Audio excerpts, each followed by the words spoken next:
وهجا داوديل سيدad u jeedaan halkani waa goobihii ugu saameynta badnaa qaraxyadii xalay ay ka dhaceen gudaha magaalada Muqdisho waxa ka muuqda burbur lixaad leh oo ay geysanayeen qaraxyada ka dhacay gudaha magaalada Muqdisho waxa xilligan xaqid iyo dayactir lagu bilaabay goobaha qaraxyadu ay ka socdaan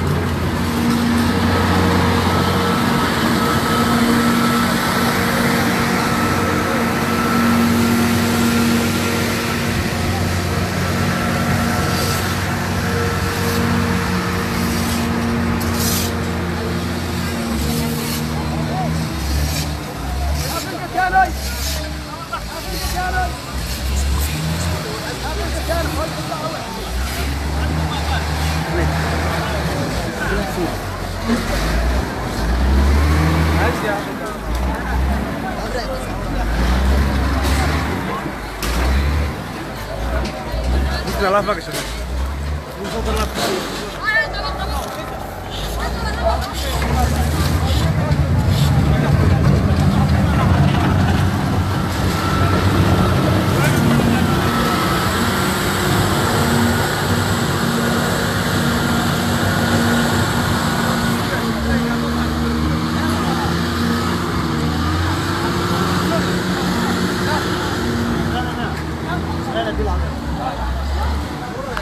halkan waa qayb kamid ah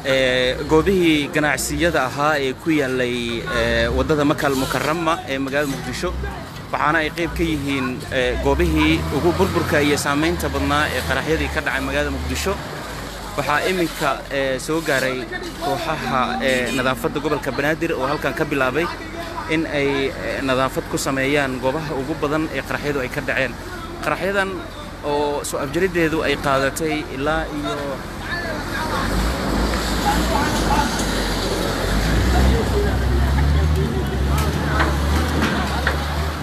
Abu Universal Web ya Universal TV nya masih ada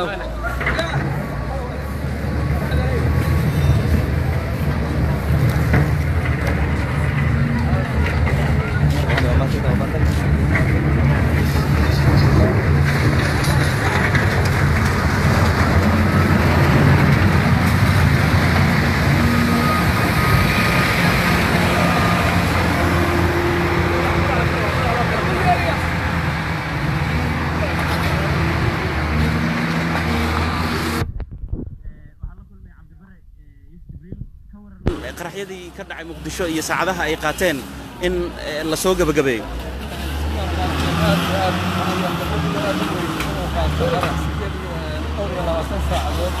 waddanka sida ugu horay dhibaatadaas noloshu ay aad iyo aad u weyn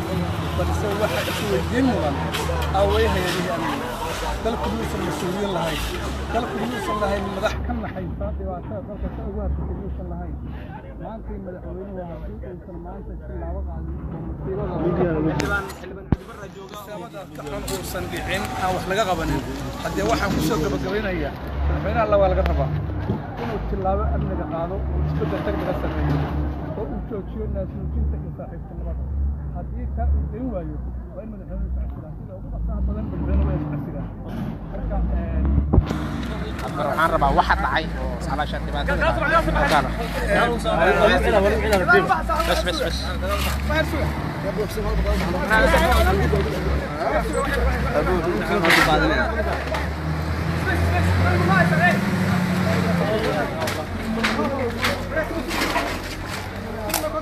wagaag daawadayaal sidaad u jeedaan dabcan weli waxaa muuqanaya burburkii lixaadka lahaa ee u geystay qaraxyadii ka dhacay magaalada Muqdisho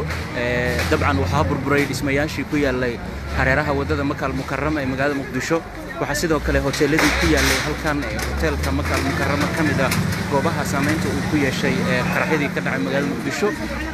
waxa iminka warbaahinta la hadlaya Cabdibare Yuusuf Jibriil oo kamid ah siyaasiyiinta sida dhow la socota xaaladda ka jirta dalka وحير لما فجرنا عدت وحير يا ورا مختارو وحير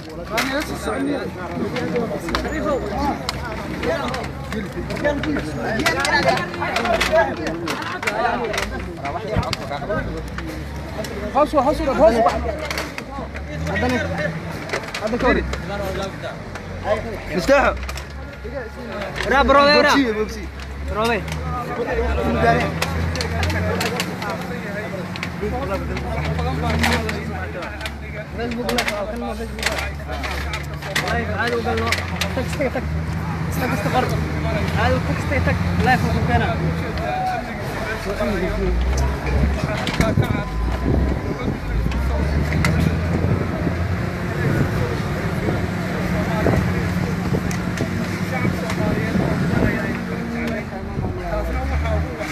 بس جيده كله كافتومي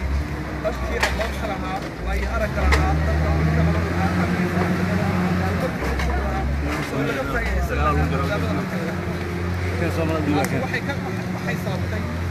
تفتح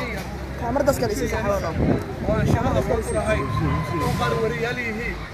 انا وان سردون لهي دلك يعني قاعد وهي انت هذه تركوا من الله يوزيره سوجس وحنا خليال عيد المياه دلك هاي باقا waxaan diraya madaxweynaha Soomaaliya laba maanta uu madaxweynaha labada madaxweynaha uu waxa uu inuu dhammaan wasiirada hay'adaha amniga cidda ku soo xilka ka xayoobiyo xabsina u diro hadduu santaas sameeyay oo wali u taagay naas nuuska saaxiibtinimo madaxweynuhu dalka waa u fashilmay ra'iis asiro laba sano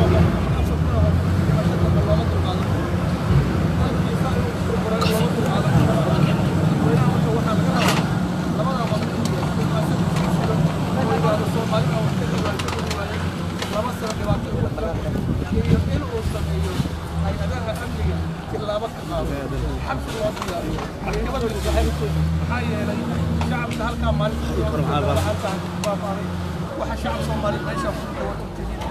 مالك waxay ka hadlaan oo kaliya dagaalano kabciid wadamada lisaano maaragtay Ethiopia iyo Kenya badan ugu haysta Ethiopia la galeynaa maaragtay waa hadal la galeynaayo maaragtay xigta sameeyna oo dakariisiin lacag dalkii saas u baaba dadkaas taagan waxa weeye wax shacabka Soomaaliyeed u qadan karaan ma shacabka Soomaaliyeed waxaan leeyahay maanta kala idinka salaad idinka la waxa weeye ma inaad qaadataa inaad dawladda u isticmaashaa inaad leedahay mas'uul soo banaan baxdaan oo aan dhibaatada ay tahay cashuur baa laga qaadaa cashuurta ma ay ayaan lahaa waa ayaan shacabka Soomaaliyeed waxaan ku leeyahay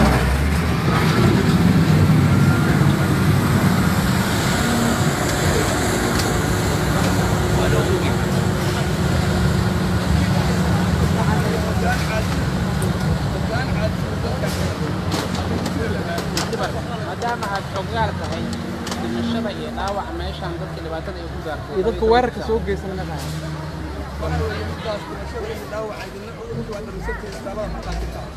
يا عروضها يروح يقدم بهذا الناس اللي صبروا يا قارئ لكن واحد يدرى بغلال كل بوليس عن صبرنا بغلال كل إذا هذا كل شيء دينا نمكن ما نعرف جماعة الشعب كلنا يا محافل دم وحافل دم بدأ يروح واجد سنة وحلا يروح يدور كان خطر دم وينام مسؤول كان kaas wuxuu ahaa Cabdibare Yuusuf Jibriil oo dabcan goobjoog u ahaa goobta ay ka dhaceen qaraxyada ka dhacay magaalada Muqdisho warbaahinta ayuu la hadlay waxaana uu ka waramay sida ay saameynta ugu yeesheen qaraxyada ka dhacay magaalada Muqdisho ismooyinkii iyo ganacsigii ku yaalay gudaha wadada Makal Mukarrama ee magaalada Muqdisho kooxaha ambalaaska degdega ah ee gurmadka degdega ah ay qaada dadka dhaawacyada ah ayaa goobta soo gaaray waxay wali isku dayayaan in ay qaadaan dadkii dhaawacyada ku noqday qaraxyadii ka dhacay magaalada Muqdisho waxa sidoo kale dhismooyinka hoostooda laga baaraya dad iyagu la la'yahay oo kamid aha ganacsatada ka howlgalaysay wadada mashquulka badan ee Makal Mukarrama ee gudaha magaalada Muqdisho balse qaraxan ayaa qaatay soo afjaridiisa in ka badan 24 saacadood waxaana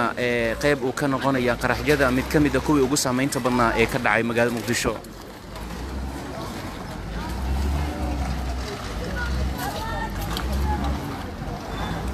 gaari bajaajkan sidoo kale waxa uu kamid yahay gawaaridii tirada badnaa ee wadada marayay xilliga qaraxyadu ay halkan ay ka dhacayeen ma jirto ilaa iyo iminka tiro sax ah oo dhimashada iyo dhaawac ah iyo cid ka hadashay oo mas'uuliyiinta ka tirsan oo xaqiijinaysa intay leeg tahay tirada ugu badan ee dhaawacyada iyo dhimashada waxyeelada ka dhashay ee qaraxyadan.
goobtan ganacsiga ee burburtay waxaa laga baarayaa meydad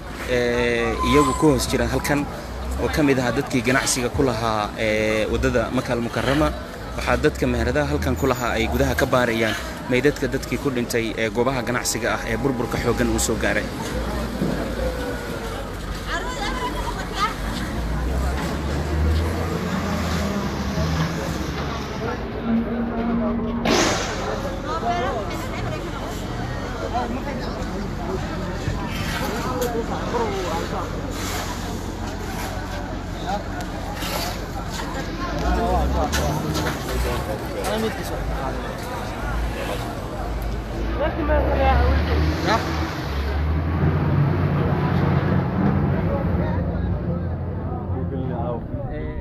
Universal TV live ka waran dadka ganacsiga halka ku lahaa baad ahayd inooga sheekaysa wax u dhaceen.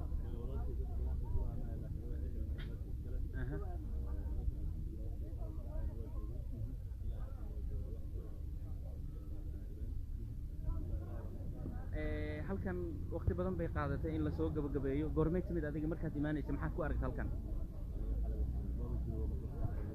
ka sheekay sidee uu ahaa markay wax dhacayeen?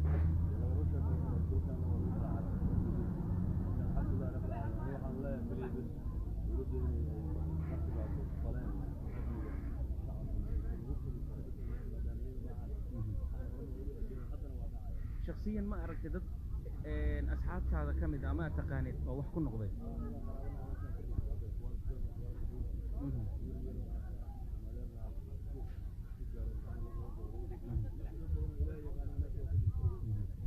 وما سنت wuxuu ka mid ahaa dadkii goobjooga ahaa ee ku sugnaa xilliga qaraxyadu ay halkan ka dhacayeen. dabcan sidaad u jeedaan daawadayaal waxaa weli muuqanaya burburka lixaadka leh ee ka dhashay qaraxyadii ka dhacay magaalada Muqdisho. tani waxay sidoo kale qayb ka tahay qaraxyada inta badan ee dadka ku nool magaalada Muqdisho ay sheegeen in saameynta uu ku yeeshay.